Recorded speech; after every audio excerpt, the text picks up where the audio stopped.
Tá, Boa noite a eu todos. apresento a Nicole. Isso. Boa noite a todos. Só para confirmar, todo mundo está de acordo, então, com a gravação? Só quem está de câmera fechada, só dá um ok aí. Sim! Beleza, obrigado, Mariana. Beleza. A gente quer ver você depois, hein, Mari? Gente, Afinal hoje de está contas, tem que difícil o sair a negócio. fotinho. Tem que Hoje sair não na tá. fotinho. Na fotinho no final a gente pode tentar abrir, Não. mas olha, hoje tá complicado. Tá bom. Hoje, ó, eu tô mastigando um pouquinho, daqui a pouco eu apareço. Fala, Carla. Então tá Oi, contigo, Carla, Pedro. tudo bom? Então, Oi, gente. vamos lá. Vamos começar no nosso tradicional. É uma honra a gente estar aqui no nosso curso de formação em Ecologia Mista. E hoje a gente tem a presença da Nicole Oliveira. A Nicole é uma companheira de luta climática de muito tempo. Eu conheci a Nicole organizando aqui do Rio e ela com responsabilidade de organizar no mundo todo, era só no Brasil, mas de articular a Marcha pelo Clima, a primeira grande Marcha pelo Clima que aconteceu, e aconteceu em todo o planeta, no mesmo dia, na mesma hora. Então, foi incrível, e isso é 2008. E, então, é muito bom a gente... E hoje eu trabalho com a Nicole. Você adora meus elásticos, né? Hoje eu e a Nicole trabalhamos junto no Instituto Araiara. Então, é uma honra. E, Nicole, hoje a gente vai escutar você falar sobre os acordos climáticos e o Acordo de Glasgow. Muito obrigado por você estar aqui. Eu é que agradeço pelo convite, é um prazer estar aqui. Eu acompanho a Setorial Ecossocialista do pessoal já há bastante tempo. Acho incrível o trabalho que o pessoal faz. A gente já fez várias parcerias juntos aí, já aprontamos um monte, seja no Rio, seja em Brasília. Então é um prazer mesmo estar aqui e agradeço pelo convite. Eu preparei alguns slides. Se tiver alguma coisa em espanhol, vocês me desculpem, porque eu traduzi, mas eu não sei se ficou alguma coisinha para trás. Então, deixa eu ver se eu estou fazendo certo aqui o compartilhamento. Ok, obrigada. Bom, então, eu vim falar um pouquinho do Acordo de Glasgow e queria, antes de mais nada, falar que a gente hoje tem uma crise climática. Não preciso nem dizer que hoje saiu um relatório que mostrou que 2021 vai ser o ano com as maiores emissões, fora o segundo maior ano, com as maiores emissões de gases de efeito estufa, fora 2019. Então, a nossa recuperação pós-Covid, ela está vindo muito intensa nos combustíveis fósseis, principalmente focado no carvão na China, mas também muitos outros países têm investido em petróleo, carvão, gás, e em vez de a gente fazer uma retomada justa, econômica, que também considere não só o ponto de vista ambiental, como também o ponto de vista social, todas as consequências causadas pelas mudanças climáticas, a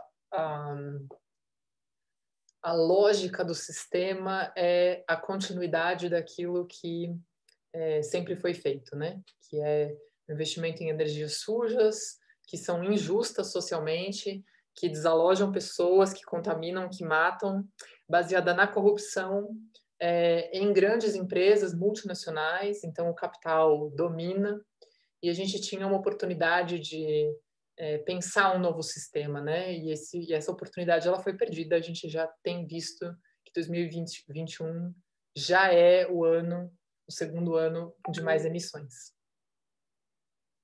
E aí, existe um consenso científico a respeito das mudanças climáticas. Eu imagino que vocês já devam ter discutido isso aqui algumas vezes na aula. Pedro, ou o pessoal que está aí, queria só ouvir de vocês um pouquinho, assim, se vocês querem que eu fale mais de mudanças climáticas ou se já está tranquilo para todo mundo esse assunto. Eu acho que está tranquilo, a não ser que você queira trazer alguma coisa, algum ponto de vista seu dessa questão, mas fique à vontade. Ok.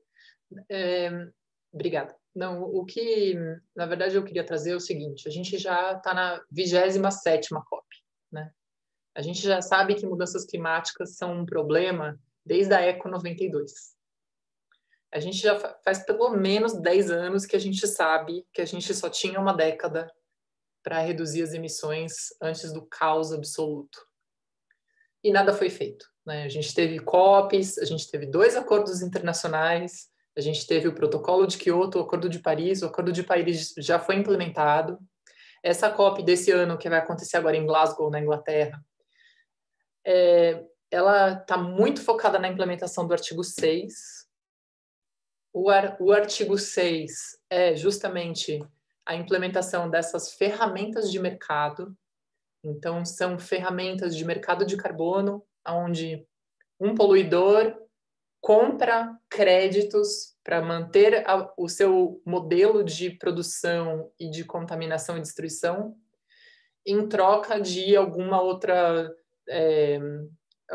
emissão evitada ou algum gás que foi reinjetado no subsolo, alguma tecnologia absurda, maluca, que eu sempre uso como referência.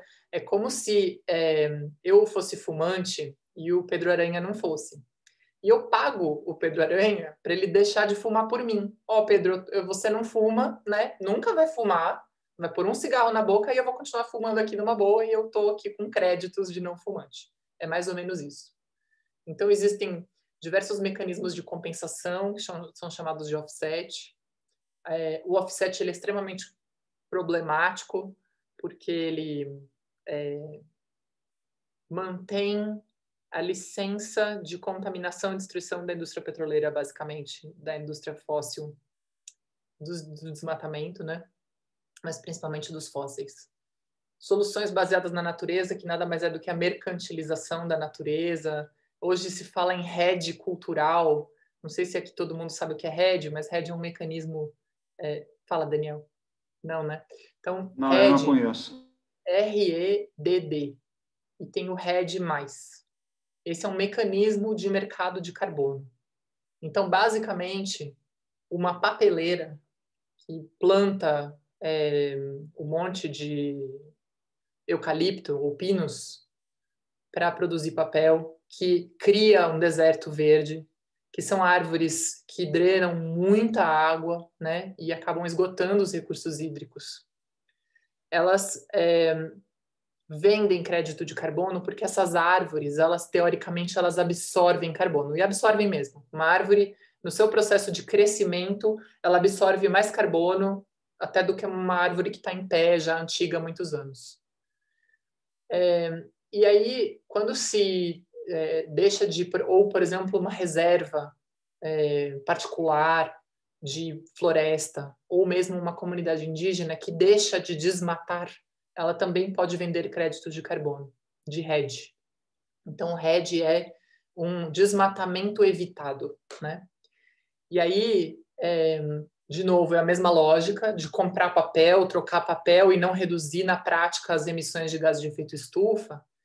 E, por outro lado, ela gera imensos problemas sociais. Tem muita gente que defende o hedge, mas ela gera problemas sociais porque é comprovado que os recursos desse mecanismo não chegam na ponta, chega só 40% do valor desse mecanismo todo nas comunidades que realmente estão preservando aquela floresta e não necessariamente chega em todos os membros da comunidade, porque alguém que é o coordenador, líder ou sei lá o que vai acabar fazendo a negociação de como é que esse recurso tem que ser distribuído.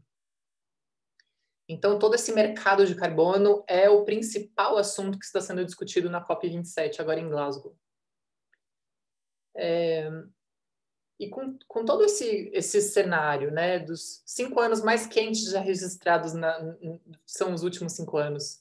2021, o ano com maior quantidade de emissões de gás de efeito estufa, com vários efeitos climáticos gravíssimos que nós temos notado, como o derretimento de desaparecimento de diversas geleiras, derretimento de calotas polares e tudo mais, grandes eventos climáticos extremos, como o caso de tufões e tempestades, etc., a gente continua discutindo mercado de carbono e continua fazendo MDCs, né, que são as metas de redução de emissão voluntárias dos países, que se somar todas as metas individuais de cada país, não são suficientes nem de longe para conter o caos climático.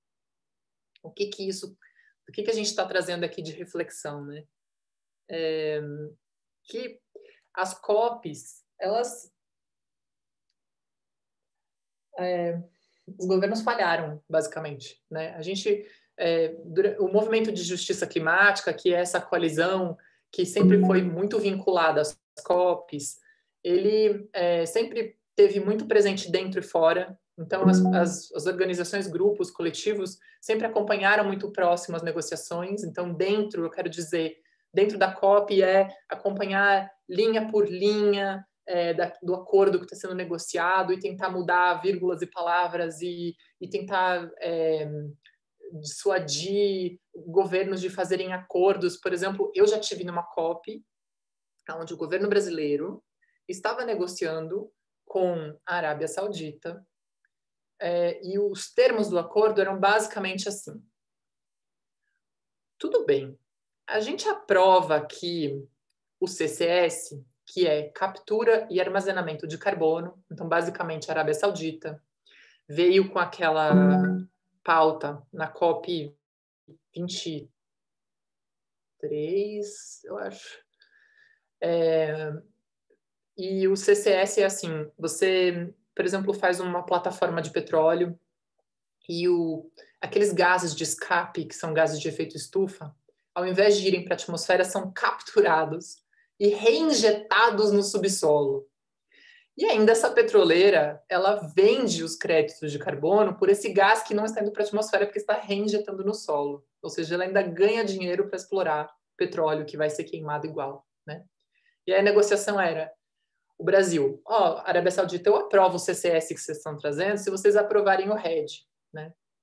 Então, essas COPs, e aí as ONGs e os movimentos, elas estavam no interior acompanhando isso, e no exterior fazendo uma grande mobilização, fazendo a narrativa, mas sempre cobrando dos governos: ajam, digam a verdade, mais ambição, e algo assim, né?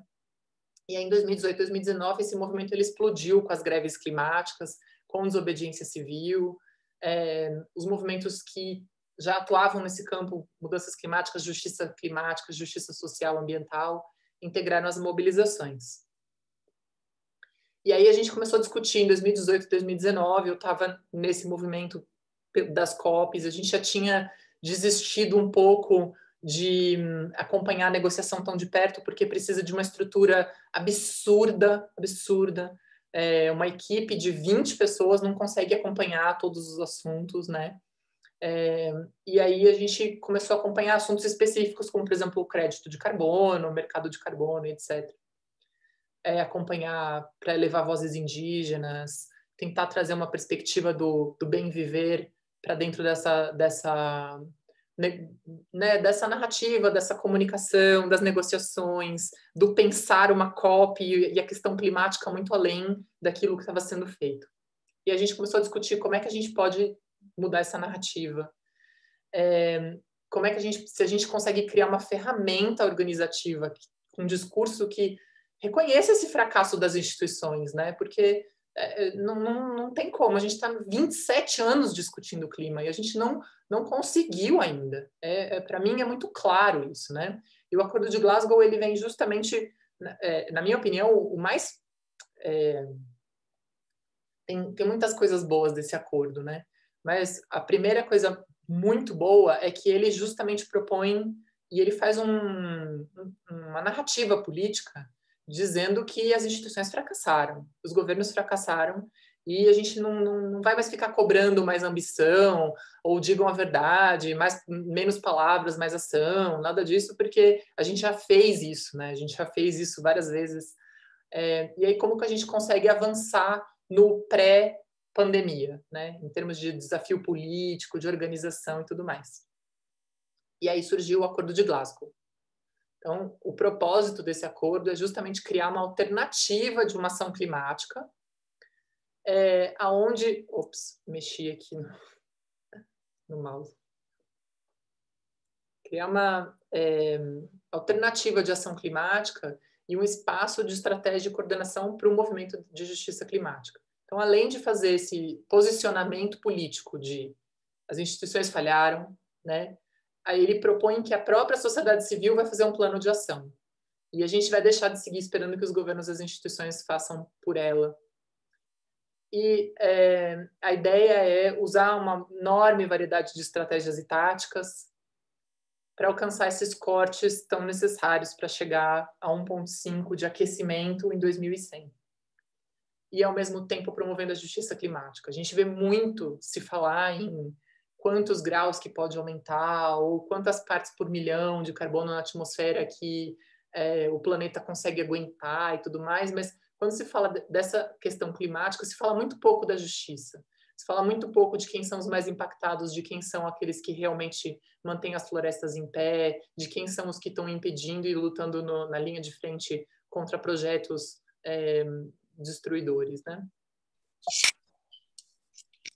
E aí, então, esse acordo, ele tem quatro fases, né? A primeira fase é esse marco político que eu falei, onde não só reconhece o fracasso das instituições, como a gente assume na nossa própria mão a responsabilidade de reduzir coletivamente as emissões.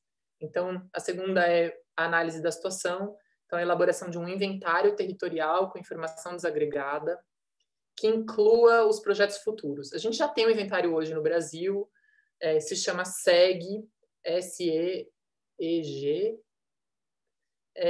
e é um inventário da sociedade civil, feita pelos membros do Observatório do Clima, que é uma rede da qual nós da Araiara fazemos parte. E é um inventário feito 100% com informações abertas, né? Então, ele pode ser checado e rechecado, recalculado. Esse inventário, ele segue a linha do IPCC, né? E de como os inventários são feitos para até definir as NDCs e tudo mais. Então, ele não inclui, por exemplo, se o petróleo está sendo perfurado no Brasil e esse petróleo está sendo queimado nos Estados Unidos, a queima desse petróleo ela é basicamente contabilizada nos Estados Unidos, ela não é contabilizada no Brasil, né? E a única coisa que deveria ser contabilizada no Brasil são os gases fugitivos, e isso também não é contabilizado. Então, a gente está propondo um inventário um pouco diferente, que inclua no cálculo quanto de... Por exemplo, se nós fizermos uma luta contra a 17ª rodada de exploração de petróleo, que é uma luta que a Araiara está assim, mobilizando muita gente, eu já vou falar sobre isso. E a gente consegue impedir que o governo brasileiro expanda a fronteira petroleira e perfure blocos de petróleo, por exemplo, perto de Fernando de Noronha, que são quantidades imensas de petróleo de uma reserva que ainda não está explorada. Essa conta de quanto que, por essa ação nossa da sociedade civil, combatendo um projeto de governo de destruição, desse petróleo que não foi queimado, ele vai ser contabilizado nesse inventário. Então, todos os projetos futuros, todas as novas termoelétricas que estão sendo construídas, uma projeção do desmatamento. E esse inventário a gente já contratou, a gente fez uma parceria, graças aí à ponte feita pelo Pedro Aranha com a Universidade Rural Federal do Rio de Janeiro, e eles estão elaborando esse inventário baseado no SEG, mas com essas novas informações. A gente vai olhar esse inventário e vai ver não só os setores, então, depois, se vocês quiserem, eu posso entrar no SEG só para vocês verem como é que ele é organizado, mas basicamente ele tem ali setores, né? Energia, transporte, mudança de uso do solo, e processos industriais, então você vai vendo por setor. A ideia é que a gente possa desagregar também e possa ver ali por estado, hoje já tem o SEG municípios, né?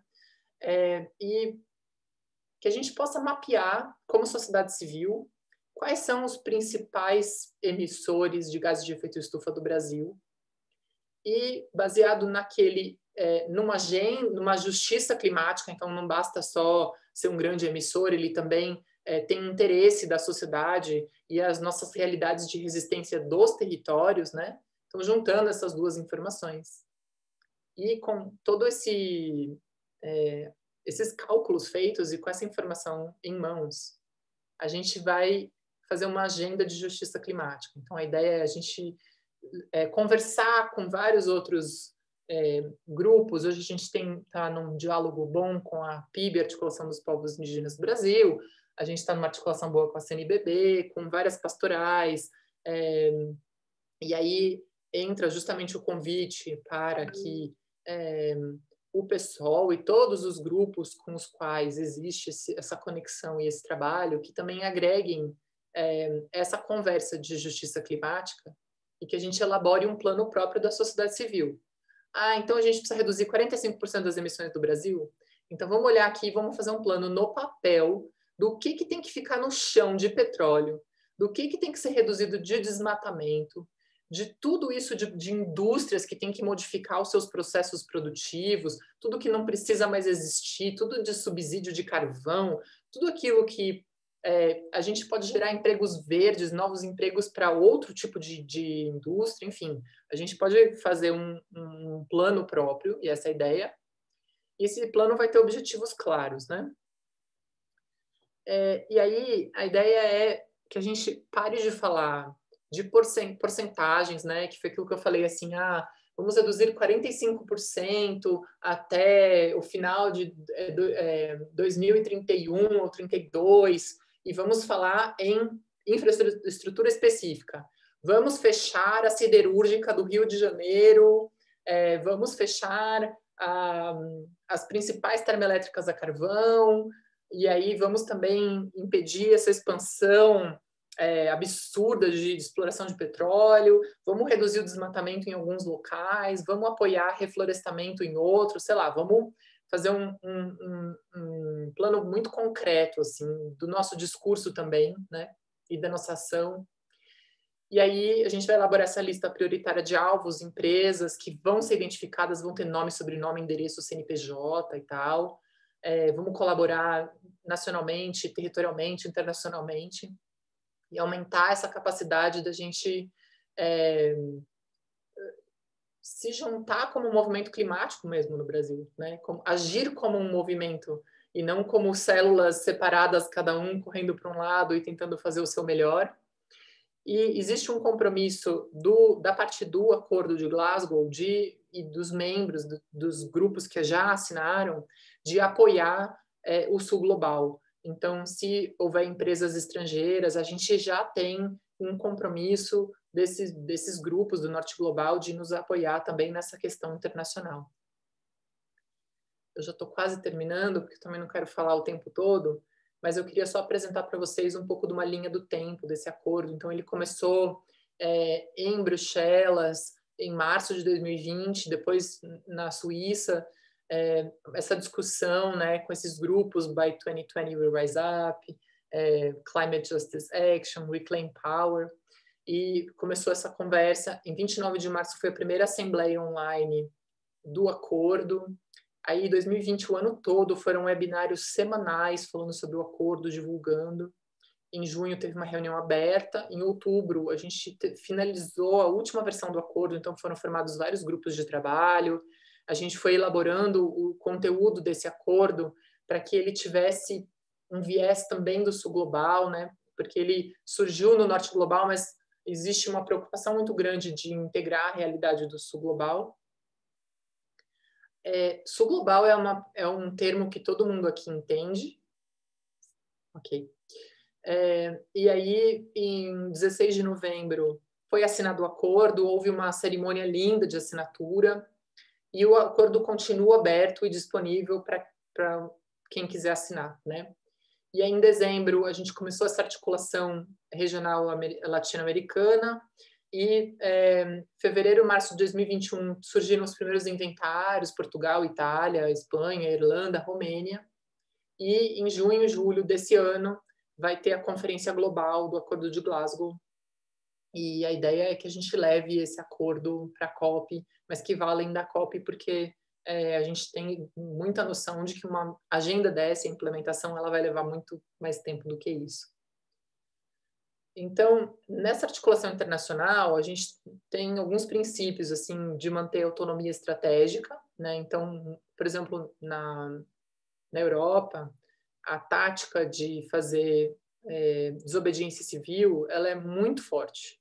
Ela é forte porque é seguro fazer desobediência civil, porque as pessoas que vão presas lá, a gente sabe que existe um Estado de direito e as leis são respeitadas e que aqui nesse país não é bem assim, nem em muitos outros da América Latina.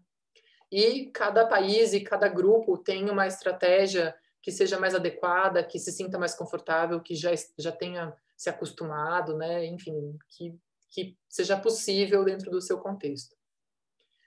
Existe uma capacitação, né, em todos os níveis, então, de organização, são trocadas habilidades, tem vários grupos de trabalho de apoio, de know-how, ações, mobilizações.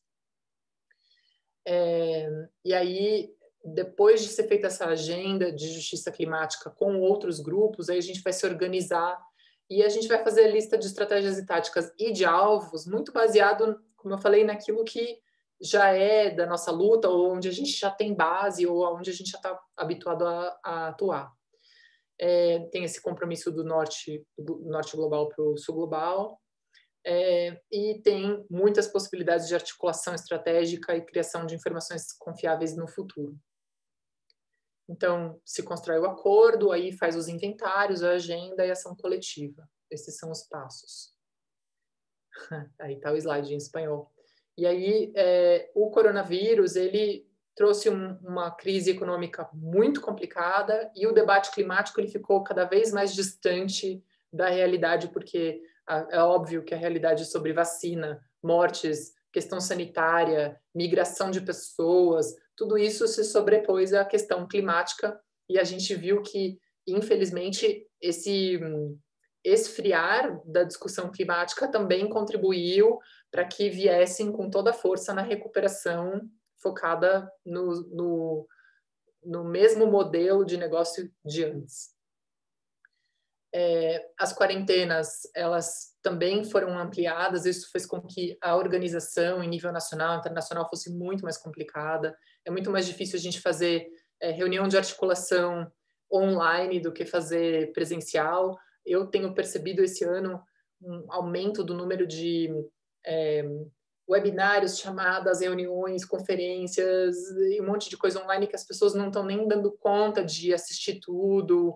Antigamente tinha um webinário legal, eu perdi, poxa, eu guardava o link, assistia depois. Agora eu não tenho nem vontade mais de ficar na frente do computador. Chega no fim do dia, eu já quero desligar e fazer alguma coisa totalmente fora, né? Então isso dificultou mesmo essa organização. E a gente precisa de uma narrativa, e essa narrativa ela precisa ser construída, e ela só vai ser construída se a gente se juntar e cada um na sua área de atuação atuar assim, contra essa crise social e econômica e a crise climática, para que essa recuperação ela seja justa mesmo, para que ela seja, que ela considere uma energia gerada localmente, descentralizada, que empodere as comunidades, que não seja mais baseada nos fósseis. Enfim, eu acho que tem um monte de debate aí que a gente pode fazer depois sobre o que significa essa narrativa, né? Aí a gente se perguntou muito se a gente consegue manter o trabalho, intensificar enquanto as instituições estão fechadas, e se a gente tem uma ferramenta de ação e mobilização para depois da pandemia. Então, Israel, por exemplo, já está toda vacinada, nem precisa mais usar máscara na rua. Se a gente chegar um dia nesse ponto no Brasil, talvez no ano que vem, a gente tem essa ferramenta já, a gente pode já ir conversando sobre ela, articulando e organizando para, assim que possível, a gente voltar a se organizar. O Pedro falou aí dessa marcha pelo clima, né? A gente consegue fazer uma nova grande marcha pelo clima, mas não só pelo clima, mas pela justiça climática, e pensar o que isso significa, quem que tá envolvido nesse debate e tudo mais. Aí eu pus a lista aí de algumas das organizações na América Latina que já assinaram o Acordo de Glasgow. E aí, esse acordo ele está destinado a organizações assinarem, né? Não participantes individuais. Mas não precisa ter um CNPJ para assinar. Você pode assinar como um grupo. Uma organização significa um agrupamento de pessoas que querem se comprometer com esse acordo, né? Mas as pessoas, elas também podem se envolver. A gente tem grupos de trabalho, tem vários voluntários, tem várias coisas. No Brasil, quem está puxando esse acordo e essas conversas é a Araiara. Então, a gente está puxando aí várias conversas abertas, reuniões, e começar a já falar dessa agenda, porque a gente não quer esperar o inventário estar pronto, o inventário vai demorar um pouco, porque é todo um processo de pesquisa, análise. Então, a gente já quer começar a conversar sobre quem que tem que estar na mesa primeiro para a gente falar sobre justiça climática, quais que são os principais pontos, os alvos, né, que a gente acha que tem que estar, onde a gente já está, fazer esse levantamento. E aí, se vocês quiserem assinar o acordo, tem o e-mail, e vocês podem mandar um e-mail para mim, e aí tem um formulário também no site, depois eu posso mandar para vocês. Eu parei de compartilhar minha tela para a gente poder se ver um pouquinho e conversar. Queria ouvir um pouquinho vocês, o que vocês acharam, se tiveram dúvidas e o que vocês enxergam disso tudo. Nossa, quanta coisa. Eu enxergo um monte de coisa ao mesmo tempo, um monte de dúvida nesses processos, né? Eu não me inscrevi, não, mas quem quiser se inscrever depois, fique à vontade para fazê-lo, né? Mas, assim, uma coisa, Nicole, que você estava falando aí, eu vim pensando, na verdade, tem várias questões, mas eu vou abrir a primeira, depois, se ninguém colocar, eu vou colocando. Mas a primeira questão é a seguinte, você estava falando aí da questão das ações das organizações em forma individual, não através dos respectivos estados e governos, e entendo também que compromissos que nunca levaram a nada até agora, né, desde a Rio 92, eu acho que é por isso essa decisão, né? Mas, assim, de fundo, quanto você acha que isso tem um impacto real perante a grande estrutura das empresas junto aos governos, que aí você está aí eu vou citar o caso do nosso país, né, que é bem claro, né, que a gente está vendo aí acontecer. Como é que você acha que isso vai ter um impacto real para essa redução tão drástica e necessária que se faz num curto período de tempo? Aí a gente sabe que é isso, né? A gente tem uma briga grande, titânica. E como é que vocês enxergam isso? É real? É factível? Ou ele vai ser mais um processo do que a gente teve desde a Rio 92 até agora pelos governos? Como é que você enxerga isso? Obrigada por essa pergunta, ela é muito boa. E vou tentar responder da forma mais sincera possível. Faz, acho que, uns 15 anos já que eu atuo nessa questão climática. E esse acordo, bom, desde que eu comecei a atuar na questão climática, ela é tão grande e ela é tão etérea, ela é tão difícil de trazer para o concreto, que por algum tempo, logo no começo, quando eu comecei a atuar nessa área, eu sempre achei assim, nossa, uma briga impossível, é uma briga de gigantes, a gente está lutando contra o capital, na verdade, o problema é o modelo econômico, né? Aí a gente começou a fazer algumas campanhas e eu queria trazer para vocês 2 exemplos assim muito concretos daquilo que a gente já conquistou fazendo isso que a gente fez. Em 2013, o governo brasileiro, e isso vem antes até do Temer entrar no poder, e, enfim, em 2013, o governo brasileiro trouxe para o Brasil o fracking. Eu não sei se vocês sabem o que é fracking. É um método de extrair o gás de xisto. Se vocês me permitirem, eu vou mostrar só um slide, porque ele fica mais fácil de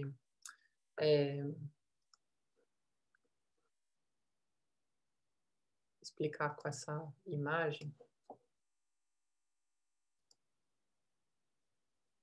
Só um segundinho, deixa eu abrir aqui.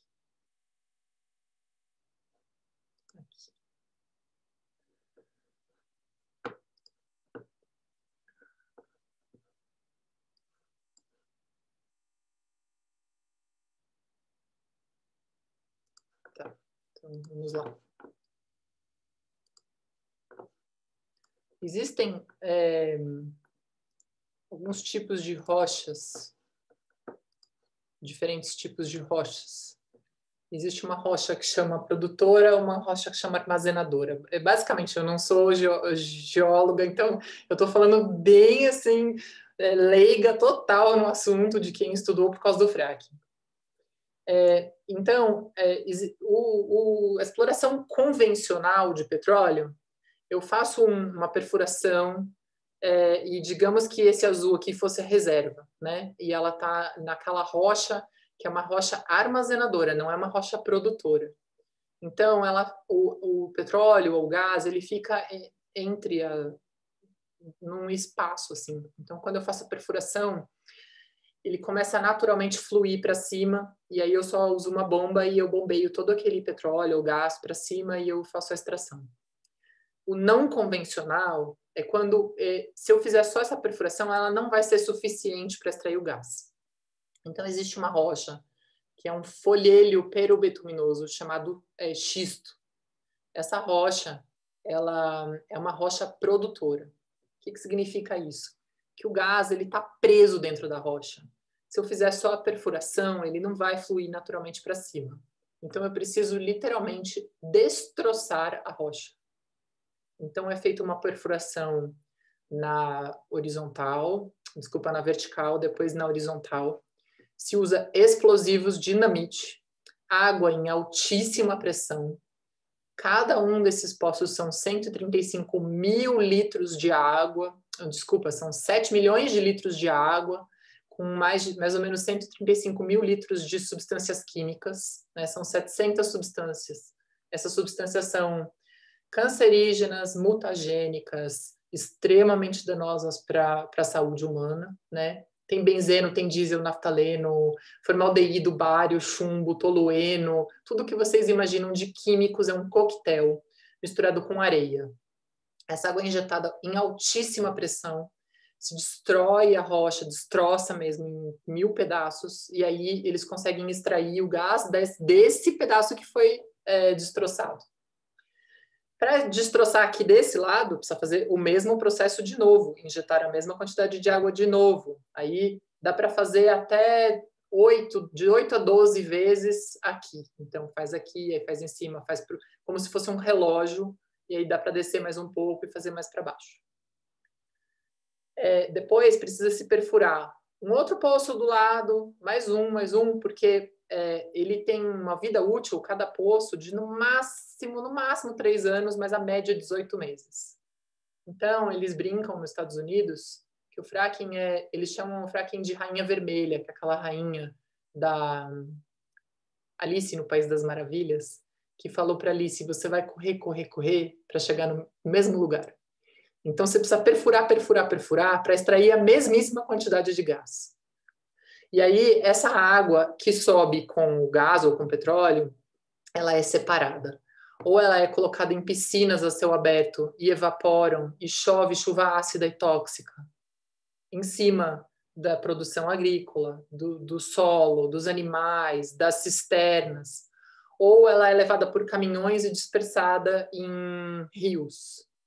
Tem vários estudo da EPA, que fala do impacto do fracking no declínio de lençóis freáticos, altas concentrações de químicos, se injeta direto nos lençóis freáticos.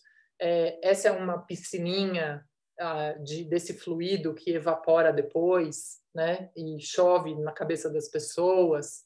Essa foto fui eu que tirei na Argentina, isso aqui em volta é tudo produção de maçã, e eles estão aspersando toda essa água cheia de produto químico em cima da maçã, dispersando esses fluidos nos rios. Esse senhor é um indígena Mapuche que veio morrer de câncer faz 2 anos. E aí, nos Estados Unidos, vocês podem procurar fracking na internet, vocês vão ver que a água pega fogo em vários lugares, ela é extremamente contaminada, né?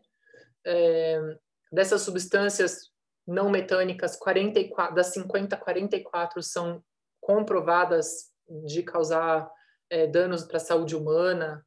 Tem N estudos das emissões de etano e da contaminação atmosférica por essa exploração. Eu estou passando bem rapidinho só para mostrar para vocês. Isso aqui é uma operação de fracking, então essa daqui a gente também tirou essa foto lá na Argentina, onde é feito já comercialmente, né? Muita areia, muitas substâncias químicas, e essa é mais ou menos as piscinas que eles simplesmente jogam areia em cima. É chumbo, tolueno, joga areia aí, abandona e tá tudo certo, né? Muitos vazamentos, bem complicado. Depois, se vocês quiserem, eu posso fazer uma apresentação específica sobre isso, sobre o fracking. Gera terremoto, enfim, é bem complicado. Aí eu vou parar de compartilhar só para continuar a história.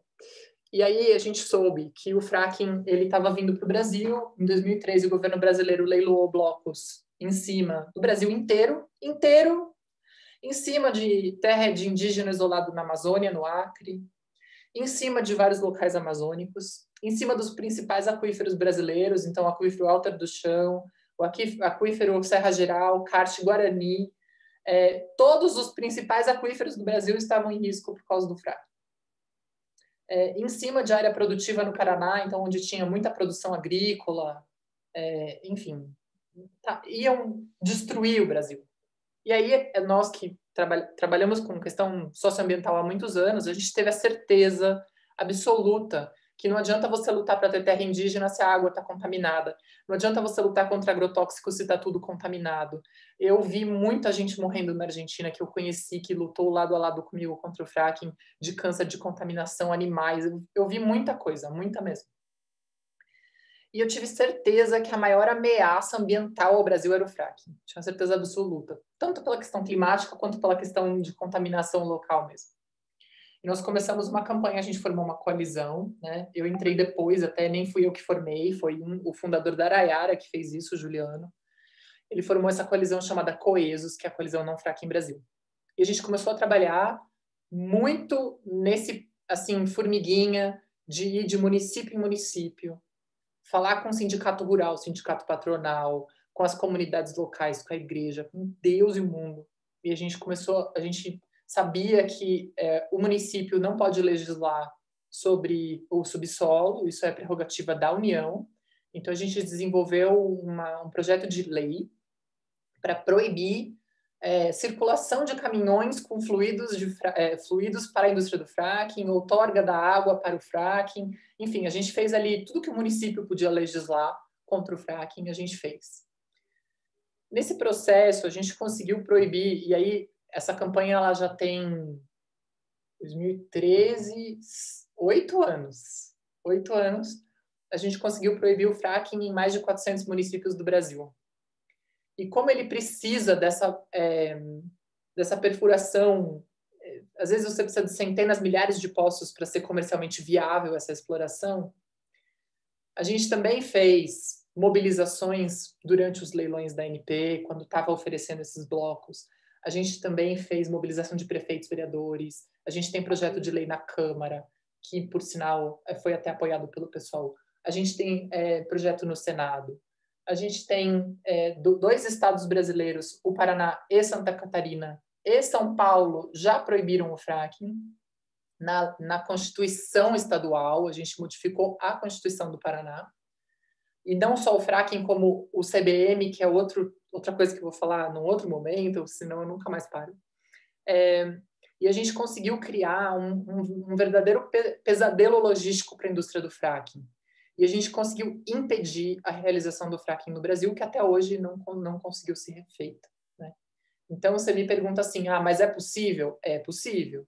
A gente conseguiu impedir a construção da mina Guaíba, que é a maior mina de carvão a céu aberto da América Latina, que estava sendo construída no Rio Grande do Sul, muito próximo da cidade de Porto Alegre, ameaçando também a disponibilização de água para toda a população de Porto Alegre, 6 milhões de pessoas, além da contaminação do solo e tudo mais. Então, é possível. A gente tem exemplos muito claros de vitórias contra indústrias poderosas, corruptas, envolvidas com os governos e com a política, e aí eu digo a política assim, tem muito subsídio, tem muita gente que apoia essa indústria, né? muita gente poderosa, a gente conseguiu modificar isso envolvendo as pessoas, envolvendo a comunidade, sendo inteligente, focado, né? Então, tendo um foco muito claro, muito específico. Então, eu acho que sim, é possível. Agora, a gente precisa de muito mais gente em todas as áreas, no Brasil todo, para conseguir reduzir nessa proporção que a gente está dizendo, que é o que o Brasil não está nem um pouco comprometido em reduzir, né? 45% das emissões brasileiras, sabendo que a principal fonte do desmatamento do Brasil vem da mudança de uso do solo, vem do desmatamento da Amazônia, vem da produção da soja em larga escala, aí realmente a gente precisa atuar de forma conjunta. Eu não sei se a gente consegue, como sociedade civil, e aí eu estou sendo super sincera com vocês, reduzir o desmatamento nessa proporção sem participação do governo. Eu acho quase impossível. Mas tem outras áreas que a gente consegue reduzir. Então, por exemplo, a siderúrgica do Rio, ela emite, quanto que é, Pedro? 90%, 80%? Não sei. Maior parte das emissões do estado do Rio de Janeiro vem dessa siderúrgica. A Companhia Siderúrgica do Atlântico ela é o maior emissor de gases do efeito estufa do estado, e ela é a maior emissão no município, só que ela tem uma política que as emissões da Companhia Siderúrgica do Atlântico ela não entra nas emissões nem do Estado, nem nas emissões do município. Ela é uma emissão paralela. Então, quando a gente fala no municipal e na lei estadual de relatório de mudanças climáticas, o relatório da CSA, né, da Ternium, que agora se chama Ternium, eles não entram no relatório oficial. Então, assim, a coisa é muito complicada. Fora que a gente consegue ter os dados, né? Essa é a outra questão. Então, a gente não consegue ter os dados de emissão. E eles dizem que fazem, eles têm um jornal, eles têm um programa de mudanças climáticas que é vendido como um programa de sucesso, né? E que fazem a mitigação, quando a gente sabe que, na realidade, nada daquilo acontece. Né? Então, isso, assim, pensando nesse caso específico aí do Rio de Janeiro, né? Conseguir fechar essa siderúrgica e essa térmica, ela é sozinha uma grande atuação da sociedade civil e já resolve um monte das emissões do estado inteiro, né? A gente está com uma campanha contra a 17ª rodada, que vai ofertar blocos de petróleo em novos territórios de mar, inclusive além das 200 milhas náuticas, no Brasil, tanto próximo de Fernando de Noronha, então do bloco de Potiguar, quanto Pelotas, lá em Santa Catarina. Uma área de biodiversidade extremamente sensível, além do impacto de se emitir cada vez mais, de se explorar cada vez mais petróleo. O PSOL entrou com um PDL lá na Câmara contra a 17ª, né? Nós a gente entrou com 2 ações civis públicas, então tem uma contra cada bloco, né? Nosso Araiara. Tem mobilização da sociedade civil para salvar a baleia azul e salvar todos os animais que estão lá. A gente está mobilizando um monte de artistas e pessoas famosas para fazer essa campanha. Então, é possível a gente impedir a realização desses blocos em Fernando de Noronha, lá no Potiguar e em Pelotas? É possível. A gente vai ganhar? Não sei. Mas eu tenho confiança de que essa campanha vai ser bem sucedida, porque a gente está atuando em tantos níveis, até no STF já, né, com a DPF. Então, eu acho que é possível, sim. Uma resposta longa para uma pergunta, perdão. Não, mas eu acho que é isso sim, eu acho que é por aí. Eu não discordo que acho que as lutas são possíveis, não, entendeu, Nicole? A questão é da efetividade. Isso que para mim, a grande questão é essa. É qual é a efetividade do resultado que se propõe, né? Dentro dessa questão toda que a gente estava fazendo de formação aí, eu tenho escutado muito uma aula do... Meu Deus do céu. Como é que foi o nome do menino que veio falar aqui com a gente? Acho que é Carlos, que é aquele que é da universidade, que falou lá de... Portela. Não, ai, meu Deus do céu. Esqueci o nome dele, enfim. Carlos Mas vamos lá. Felipe. Nelson Sanches. Não, antes do Nelson Sanches, lá no início. Júlio Holanda. Exato. Não foi ele também, não. Bem, enfim, depois eu vou lembrar o nome. Foi tanta gente, esquece. O Eduardo Sabarreto. Eduardo Sabarreto, é o próprio. Né? E uma das discussões que ele coloca ali que para mim também era a complementação dessa pergunta, aí você acabou passando por ela assim rapidinho, que era a questão do capitalismo, né? Que é a luta contra o capital, né? Uma das discussões que tem nessas questões ambientais, não sei o quê, são esses acordos que acabam, e aí é uma necessidade do capital de migrar esse recurso que não vai ser gastado pelo fracking, por exemplo, o investidor vai colocar em outro lugar, né? Ou seja, de uma forma ou de outra, ele vai fazer a produção do capital dele, porque ele precisa do capital circulando para poder acumular riqueza, ou seja, ele vai investir em outro local e vai, ou seja, o que ele vai deixar, tudo bem, ali a gente tem outras consequências cancerígenas, etc, no processo, mas ele vai fazer a produção dele, vai gerar resíduo no sistema de qualquer forma. Ou seja, a gente tem uma barreira aí, não é que eu vou falar que é inumana, mas a luta, ela vai, para mim, além dessa questão. Essa luta é uma luta importante, é fundamental, mas você não acha que essa mudança do capital para uma outra atividade não vai continuar impactando da mesma forma o resultado que a gente quer obter no futuro? Né? Essas questões, para mim, são questões assim, fundamentais. Eu entendo que a luta é verdadeira e a luta é fundamental, mas como é que ela impacta nesse resultado que a gente quer? Né? Da diminuição de emissão. Como é que isso impacta se o capital vai deslocar para outro lado para produzir de uma outra forma? Esse exemplo que vocês deram da siderúrgica, eu acho que, assim, imagina, a gente fechar uma siderúrgica, conseguir que ela pare de produzir. Cara, a cidade ali ao redor vai cair de pau em quem estiver falando sobre isso. Né? O Krenak falou isso no debate, eu não sei se você assistiu, né? A entrevista do Krenak ontem na roda na TV Cultura, esqueci o canal da mulher lá também. Roda Viva. Roda Viva, obrigada, cara, eu tô fantástico hoje, estou esquecendo tudo, mas tudo bem.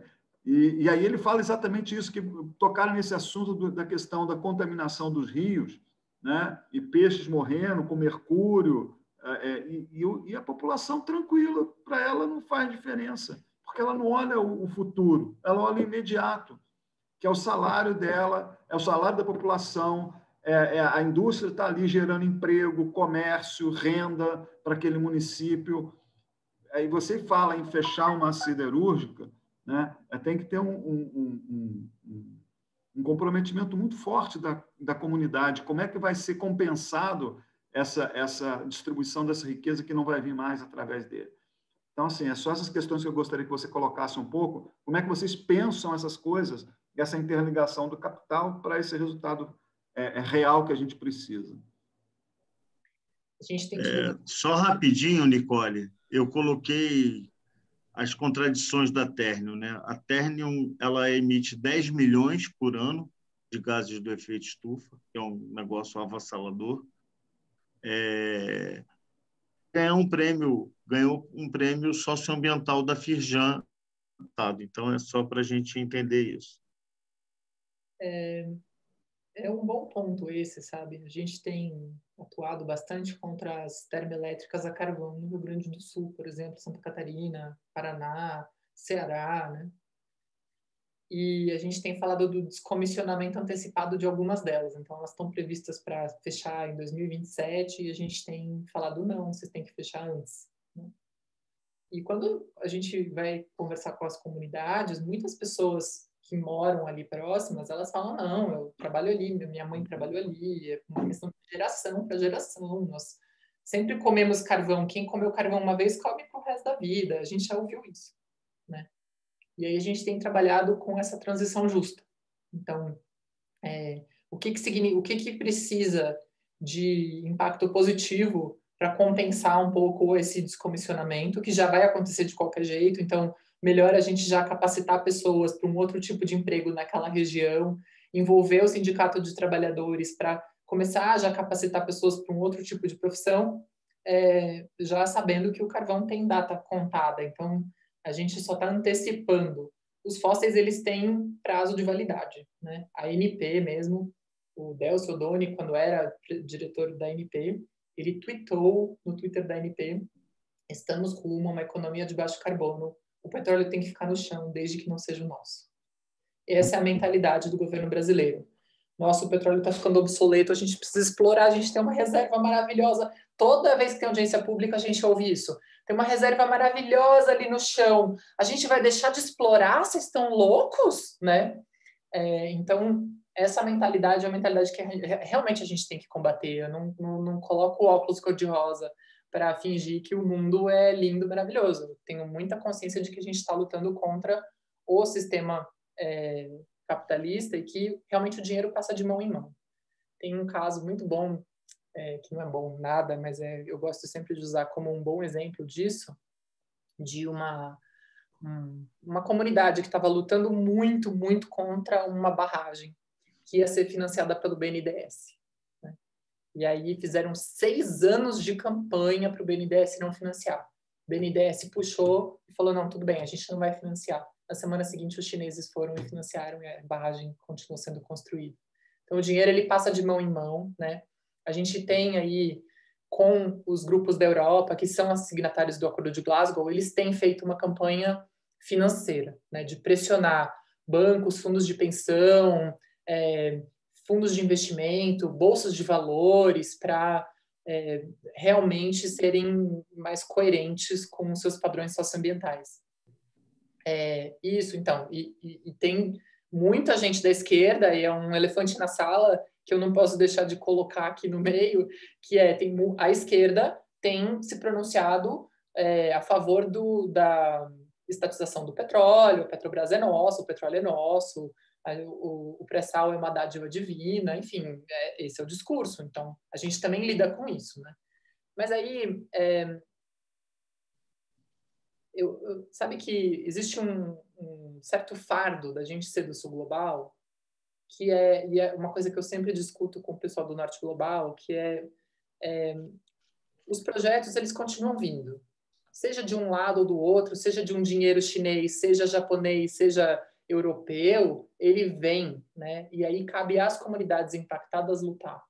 Então, o que tem de fórum de impactados por barragens, pelo petróleo, pelo não sei o quê, pelos agrotóxicos. Então, a gente hoje vê que a luta ela está muito centrada, especialmente nessa questão das siderúrgicas, das termoelétricas, nos impactos locais, né? Alguém escreveu aí, acho que Carla, que as siderúrgicas também têm um impacto muito local, né?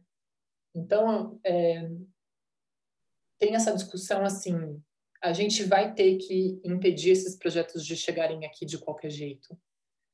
A gente já tem feito esse combate, assim, ombro a ombro com as pessoas que são os mais impactados, com as comunidades tradicionais, as mais atingidas, né, que são as mais vulneráveis também às mudanças climáticas, e, ao mesmo tempo, essa articulação internacional para tentar impedir um pouco do dinheiro de chegar. Mas a gente sabe, por exemplo, que dinheiro chinês a gente não vai conseguir. Não adianta a gente querer achar que uma campanha contra o dinheiro chinês vai ser super eficaz, porque vai ser bem complicado, né?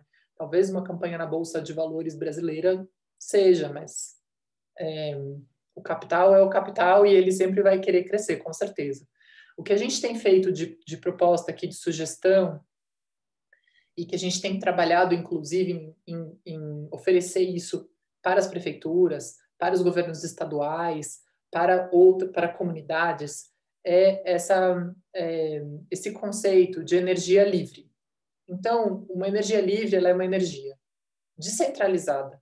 Então, não está focada naquele modelo corporativo multinacional, do mesmo modelo de sempre, né? Então, a gente não quer, por exemplo, que a Total vire uma empresa de solar e que espalhe solar pelo Brasil todo, ou eólica, continuando com o mesmo modelo de negócio capitalista destruidor, né? A gente sabe que, por exemplo, no Nordeste, tem alguns lugares que a gente vai, no Ceará, tem algumas comunidades que você não pode... Eles falam assim, a energia solar é aquela outra, porque aquela outra gerou tanto, a eólica, gerou tanto impacto na comunidade, cimentou duna, isolou o pescador do mar, gerou tanto impacto que o modelo de negócio deles é horrível, porque é o mesmo modelo do que uma petroleira, né? Então, não é isso que a gente está propondo. A gente está propondo uma energia que seja centralizada, gerada localmente, livre de corporações, livre de tarifas, então que a própria comunidade possa gerar sua energia, gerar sua comida e ter a sua própria água.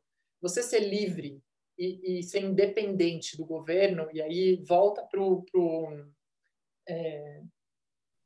esse posicionamento político que o Acordo de Glasgow faz inicialmente, né? Eu não quero mais pedir para o governo, e eu não estou isentando o governo de responsabilidade, não estou isentando ninguém do seu dever de cuidar do bem-estar social, não estou isentando de forma alguma. O que eu estou dizendo é que nós, como movimento climático, a gente também pode promover não só o emprego verde, como as soluções para que aquelas comunidades sejam realmente livres e verdadeiramente livres, né? Que possam comer comida saudável, ter soberania alimentar, soberania hídrica. E aí, essa questão E um outro ponto também que eu levanto é assim, não necessariamente é nosso dever sempre propor todas as soluções e as alternativas, porque existe uma indústria que está vindo destruindo, né? E aí a gente diz, não, eu não quero essa indústria. E a gente também propõe a alternativa e a solução. A gente tem trabalhado com outras comunidades, especialmente aquelas que vão ser impactadas pelo emprego e tudo mais, né? Mas também cabe a quem está demandando essa energia. Então, por exemplo, existem empresas que consomem muita energia e que podem fazer um processo de produção de energia menos danoso também, né? Então, existe também uma responsabilidade aí. Eu acho que a responsabilidade tem que ser coletiva e compartilhada.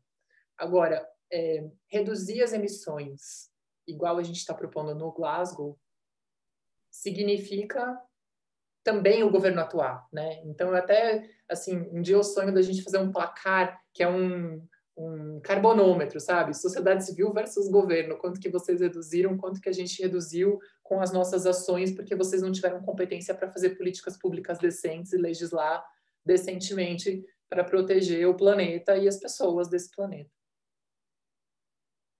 Acho que é isso. Obrigado, Nicole. Só entenda que não é uma provocação no sentido negativo, entendeu? Mas é assim, é porque, na minha visão, né, eu acho que muito dessa questão da mudança do modelo econômico. Ponto. Né? Eu não falo, aí eu nem falo da questão ser capitalista, ou ser comunista, ou ser socialista, mas que o modelo capitalista ele já era. Né? Então, propor alternativas a esse modelo é extremamente necessário. E quando você fala governo, a gente está falando de Estado, na verdade, né? Um Estado que representa o capital. Né? Mesmo a China, hoje, é um Estado que representa o capital. Mesmo a China comunista é um Estado que representa o capital. Então, não faz diferença. Né? Por isso que eu estou falando, o Estado, e aí quando você fala em pressão nos governos, lá fora, não sei o quê, é porque, como você falou, a comunidade europeia, a organização da sociedade lá, ela tem uma outra pressão, porque é o que você falou, ela já tem um tempo maior de discussão e de organização e de lutas que você vê na França agora há pouco tempo, né? As pessoas vão para a rua, param, quebram, tomba, quando quiseram vetar lá a questão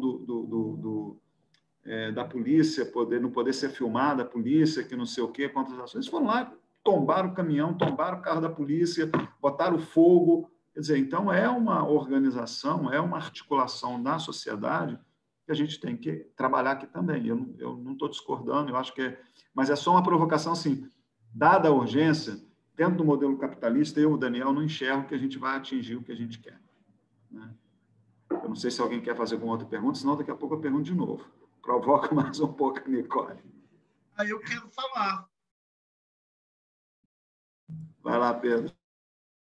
Não, eu só entrando na tua provocação, meu nobre Daniel, a gente anuncia que esse modelo está desde a Rio 92. Eu posso falar que assim eu venho da linhagem da educação ambiental, né? A minha origem é essa, meu caminho. E a gente, na educação ambiental, a gente já contava que o modelo de desenvolvimento que era o problema mandatório, não era a ação humana, né? Não é o homem, né? O problema não está no homem. Tanto que tem uma, né, bastante interessante, que é chamar o antropoceno de capitaloceno, né? Colocar a culpa no capital, né? Mas aí a ciência vem e diz que não dá para chamar de capitaloceno. A construção do conceito de antropoceno já vem sendo construída, né? Era importante a gente entender e dar destaque que o problema que a gente enfrenta... Gente, me desliguei? Alô? Estamos te Estou vendo. te escutando. Não, eu achei que eu tinha me desligado, sumiu tudo. Aí eu e as tecnologias. E aí, assim, a gente está fadado ao insucesso.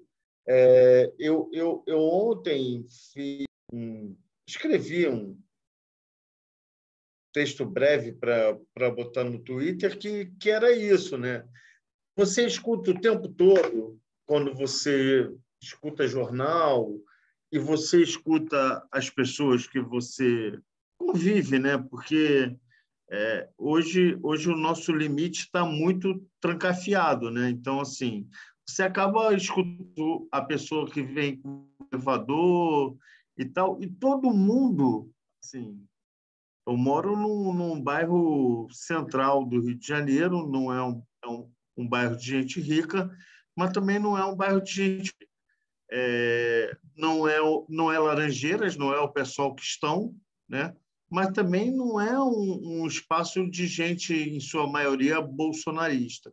E eu escuto o tempo todo, né, de pessoas que estão num campo mais evoluído, desculpa, do que está vivendo é porque as lojas estão fechadas, elas não conseguem...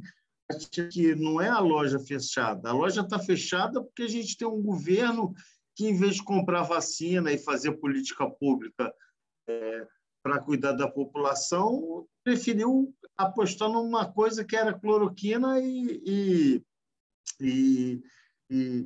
a questão de rebanho, que agora me esqueci a palavra, que é você ter imunidade de rebanho, né? Que as pessoas não conseguem... Médicos e os cientistas é um embate que eu tenho o tempo todo. Por exemplo, a gente, nas discussões da agroecologia, acaba que tem pessoas da saúde, né? E a questão da segurança alimentar e nutricional. E eles vêm sempre com o discurso de uma crise sanitária. A gente que está mais na pauta ambiental é que precisa marcar uma posição o tempo todo de que essa não é uma crise sanitária. A gente está numa crise provocada pelo clima, pelo desmatamento, né? Essa crise é uma crise das emergências climáticas. Os ambientalistas já diziam que isso ia acontecer. Para nenhum ambientalista, o que está acontecendo agora é uma novidade. Os filmes de catástrofe colocam isso. Os 12 Macacos já falavam disso lá em 1995, entendeu? Então, assim, a gente precisa entender que o modelo não dá mais. No capitalismo, a gente não vai ter uma sociedade, né? E o que eu acho que assim, que me encanta desde a primeira vez que eu vi a Nicole no Acordo de Glasgow e que fui me aprofundar sobre ele, é essa oportunidade que a gente tem, enquanto sociedade civil, de colocar os dados e dizer, olha, é isso não dá mais, a gente não aguenta mais, é o que os meninos fizeram agora na greve pelo clima, né? Chega de promessa vazia, entendeu? Vocês são responsáveis por essas emissões. vocês têm que se responsabilizar por isso, entendeu? A gente tem que pegar os emissores e apontar quem são eles e quanto eles emitem e o quanto eles são responsáveis por isso. E essa indústria, qual é a indústria, aonde ela está, entendeu? Saca? Isso é fundamental, a gente está fazendo isso. E eu acho que o acordo propõe muito isso. Falei demais.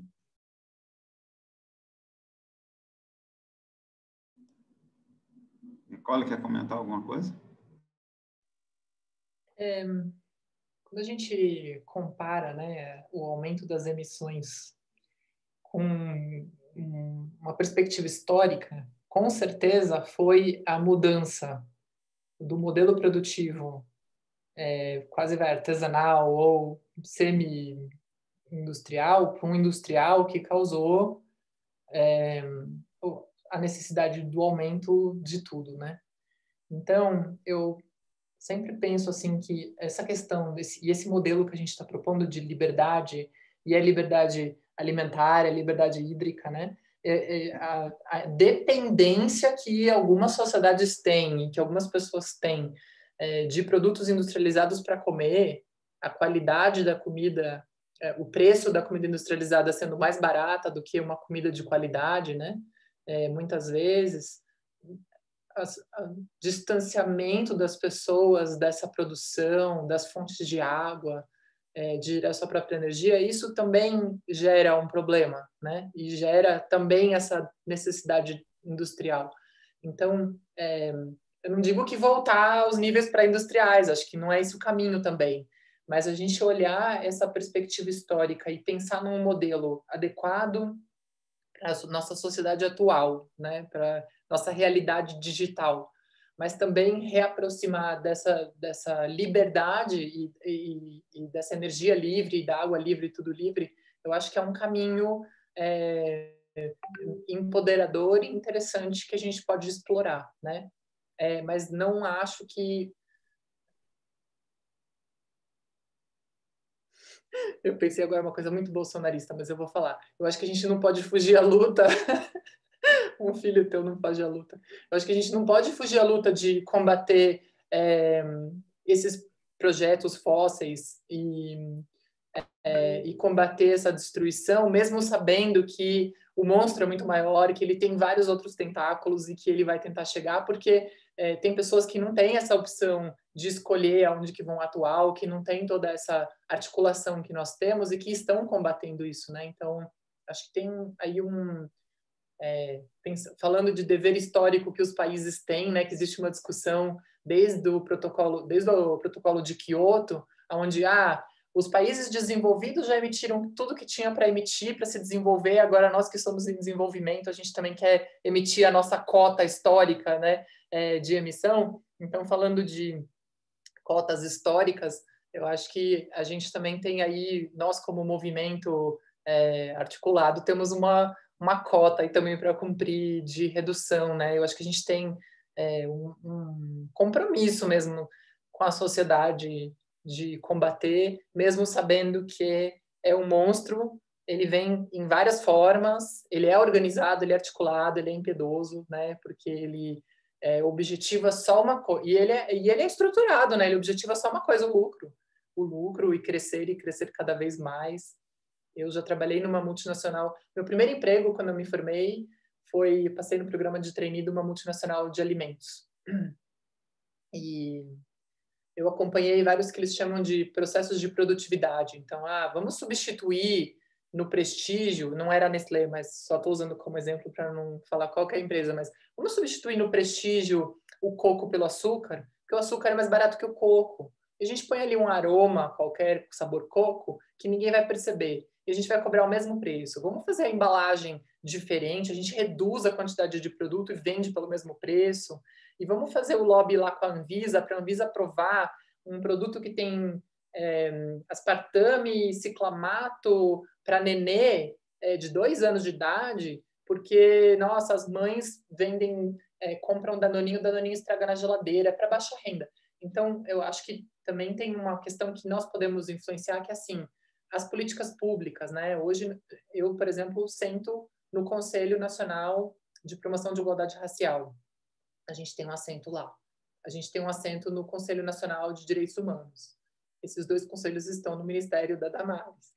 Mas ele tem poder de fazer políticas públicas. Então, assim, a gente consegue fazer resoluções que modificam as políticas públicas, sem necessariamente ir pelo processo legislativo, né? A gente hoje está no Conselho Municipal, Estadual de Meio Ambiente e de Recursos Hídricos. Então, o Juliano, que eu falei um pouco antes, quando ele estava eu não sei se é no CNRH, que é o Conselho Nacional de Recursos Hídricos, ou se é no CONAMA. Agora eu não tenho certeza, mas é um desses 2 conselhos nacionais. Ele conseguiu fazer a primeira nota técnica a respeito do fracking, que tem força de lei nacional dentro desses conselhos. Então, acho que tem formas que não é só fazer desobediência civil, quebrar tudo, ou ir lá se acorrentar na porta de uma termoelétrica. Eu acho que tem formas inteligentes e efetivas, e eu concordo com você, Daniel, que a gente, nós como movimento, a gente também tem e aí vem a minha provocação de volta, né? Assim, a gente tem um dever mesmo de ser mais efetivo naquilo que a gente faz, né? Ficar fazendo campanha e videozinho só e não leva a nada, eu não tô mais a fim de fazer isso. Eu cansei. Então agora eu quero entrar na briga para ganhar mesmo. Eu quero deixar o petróleo no chão, eu quero deixar todas as minas de carvão no chão. E esse é meu objetivo, né? E enquanto isso, eu quero também fazer a justiça, eu quero empoderar as comunidades e tal.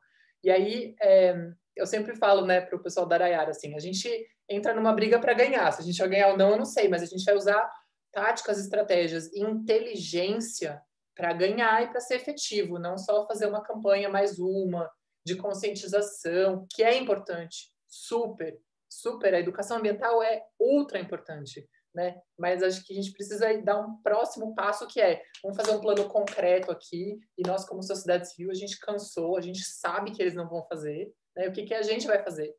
Só cobrar deles fazerem, a gente já está fazendo isso há muitos anos, faz 5, 6 anos que a gente cobra, talvez até mais, 10 anos, né? É isso, essa é a provocação. Perfeito. Eu acho que você está muito certa, né? Acho que a questão da luta aí é só também a gente vê também que muitas lutas acabam se distanciando dessa realidade, né? Dessa questão do dia a dia. Você está falando da questão aí eu vou falar do fofura, né? Que as pessoas comem fofura, miojo e suco, né? É isso que as pessoas tomam, né? É isso que a população come, né?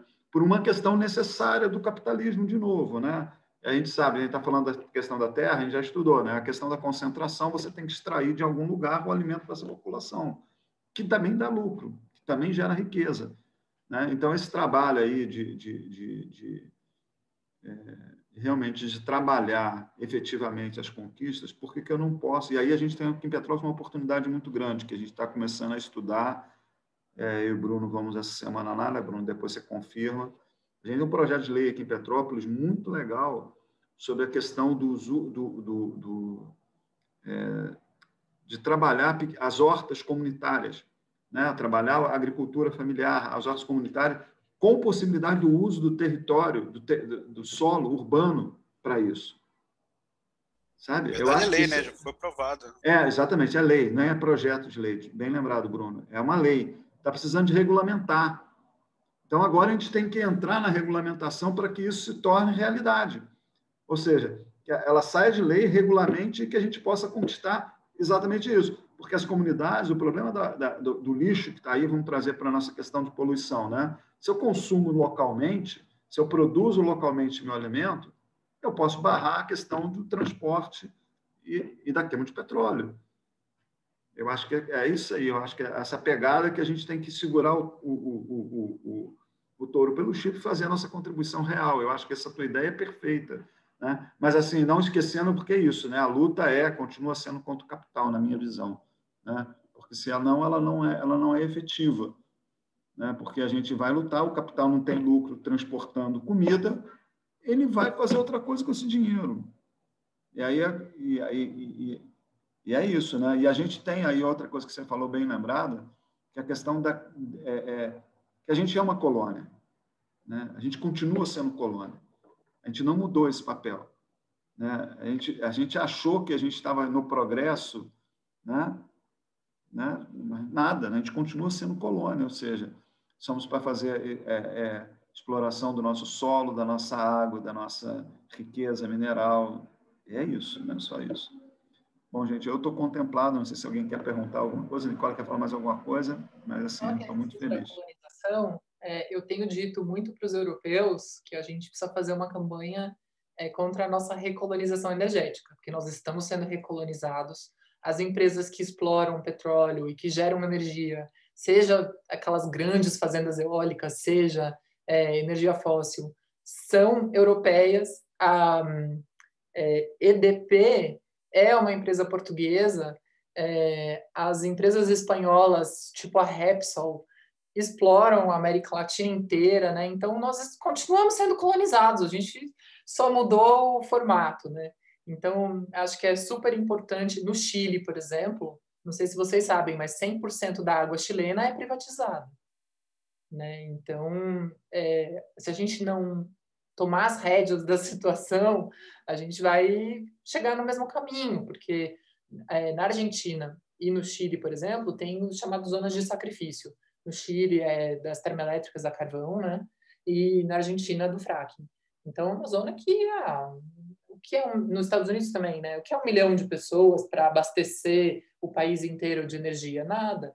E essa lógica do a gente precisa de autonomia energética, explorar nossas reservas cada vez mais e tal, isso eu acho que a gente tem que modificar mesmo.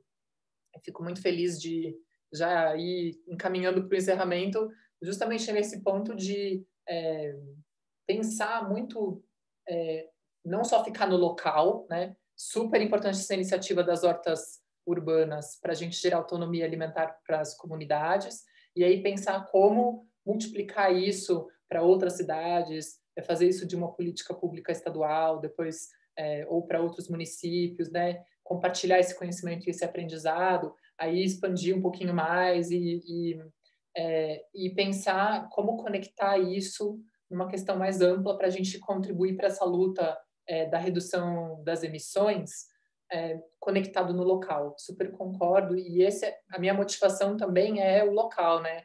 De ter visto todos esses impactos locais. Então, conversar com comunidades que tiveram gasodutos, por exemplo, tem aldeias indígenas demarcadas no Nordeste que tiveram gasoduto passando em cima da aldeia, sem nenhum tipo de consulta prévia livre e informada. Então, tem aí mecanismos que a gente consegue atuar para trabalhar no local, mas impedindo esse mega monstro. Então, acho que essa é a proposta aí que eu deixo para vocês.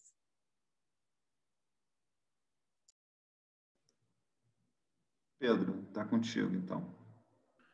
Não sei se alguém mais quer falar, né? Eu estou falando Pedro, né? A Carla ali está com a cara de quem quer falar, mas eu não sei, né? Não, eu só queria agradecer, que eu fiquei... só antes de você encerrar, deixa eu só agradecer. Eu amei, estou aqui pensando 1 milhão de coisas e algumas coisas realmente vão ser muito importantes daqui a pouco. Mas o Tico e o Teco estão devagar hoje, mas vou chegar lá. Só queria te agradecer, Nicole. Valeu. Bom, eu queria agradecer a você, Nicole, por ter a gente hoje aqui e pedir para todo mundo no dia 22, né, na próxima quinta-feira, a gente na Contracúpula pelo Clima. Acho que é uma atividade de formação importantíssima, né? A gente vai ter a oportunidade de escutar o Osmarino, vai ter a oportunidade de escutar a Vivi Seixas, que é a deputada do pessoal da Amazônia, né, que entrou no lugar do Wilson e que tem uma pegada completamente diferente do Edmilson, né? E eu acho que vai ser bem bacana. E dia 29 a gente encerra o curso, né, com a minha aula aí sobre a história do movimento ambiental. Nicole, só para você saber, antes da gente fechar aqui, eu dei a primeira aula, né? Só que eu falo demais, né? E eu só consegui chegar ao programa Minha Natureza, do governo Sarney. Então, a gente Rio 92 falou de um monte de coisa, mas foi no decorrer da história, porque foram vindo pessoas aqui e a gente teve essa oportunidade dessa discussão, né? Para você saber, passou por aqui Adriana Ramos, Marcos Sorrentino, Luiz Marques, Eduardo Sabarreto, Celso Sanches. Então, foi uma galeria, assim. Hoje foi mais uma das que teve com a gente, assim. Foi muito bom. Aí, daí, a foto aí, Carla Magno podia aparecer para a gente fazer a foto. E todo mundo com aquela cara de lindos e maravilhosos. E muito agradecido, viu, Nicole? Eu é que agradeço. Nossa, que honra. Foi um prazer conversar com vocês. Me coloco à disposição se vocês quiserem saber mais sobre a história do petróleo no Brasil ou se aprofundar mais na questão do fracking, se vocês quiserem aderir à coalizão Não Fracking Brasil, enfim, que sintam-se à vontade aí para entrar em contato comigo ou com o Pedro, a gente está à disposição. Obrigado. Nicole, depois manda esse material, se você puder, para a gente, que a gente está pegando o material que o pessoal está trazendo e a gente está arquivando tudo para deixar tudo à disposição das pessoas. Né? Todas as videoaulas, a gente está com um canal no YouTube também, elas estão todas disponíveis. A ideia é a gente compartilhar conhecimento. Né? Então, depois, se você puder mandar o material, a gente agradece. Pode deixar, eu mando sim. É isso, gente. Então, tchau. Obrigada. Boa noite. Tchau, Boa gente. noite. Boa Porque noite. amanhã cedo tem mais. Valeu, Beijo. boa noite. Valeu, Obrigada. obrigado, Nicole. Beijo, tchau, boa noite. Tchau, Nicole. Obrigado, hein?